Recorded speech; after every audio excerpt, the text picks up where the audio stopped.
Do you imagine an India that is purely Hindu? Is there a place for Muslims in India in the future?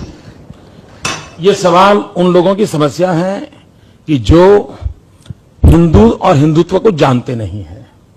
अब देखिए, हिंदुत्व की philosophy क्या है?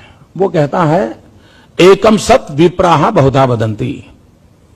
सत्य एक है, उसको जानने जताने के रास्ते अलग अलग हो सकते हैं। दुनिया में अकेला हिंदू ऐसा कहता है कि गॉड इज वन। कभी हिंदू ये नहीं कहता है मुसलमान का भगवान, ईसाई का भगवान, सिख का भगवान, ये नहीं कहता। वो कहता है गॉड इज वन, और वो कहता है भक्त वैसा भगवान। अगर भक्त पहलवान है तो भगवान हनुमान है। जहां पर यह फिलोसफी पनपी हो, वहां पर यह सवाल उठने का कारण यह है कि उस हिंदुत्व को हम समझे नहीं है। दुनिया में कोई ऐसी घटना नहीं है। आप देखिए, इजराइल का एक ऑफिशियल बुक है, इजराइल का ऑफिशियल बुक है।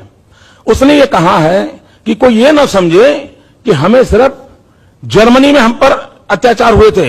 2500 साल में हम दुनिया में जहां जहां गए, हर जाति ने हर कहीं किसी मौके पर हम पर जुल्म किया था, कम अधिक मात्रा में।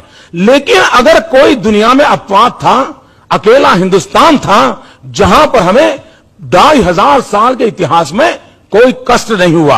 हिंदुस्तान ऐसा है, जब पारसी हिंदुस्तान में आए तब गुजरात के किनारे पर राजाओं बसते थे। वो जब आए और उन्होंने एक रिक्वेस्ट किया कि हम आए हैं, लेकिन हमारा रिलीजियस बिलीफ ये है कि जब जो हम अग्नि लाए हैं, उस अग्नि को जब हम रखेंगे तो उसकी 50 किलोमीटर की रेंज में नॉन ईरानी कोई आना नहीं चाहिए।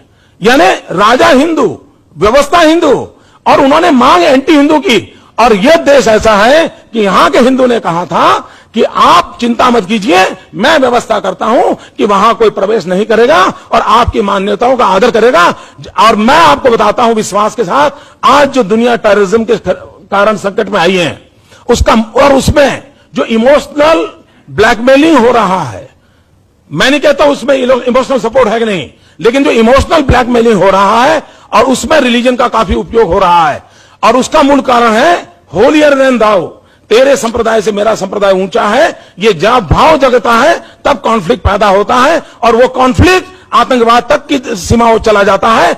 अगर कोई कहता है हिंदू ही है जो सर्वसमावेशक है, जो कहता है आप जिस भगवान को मानते हो विश्वास से मानिए आपको परमात्मा प्राप्त होगा, आप जिस किताब को मानते हो विश्वास से मानिए आपको प्राप्त होगा, यह मूलतः हिंदू फिलॉसफी है। अगर इसको अगर नहीं समझते हैं और उसके कारण उसको ही क्वेश्चन कर देते हैं, तो मैं समझता हूं समस्या पैदा होती है।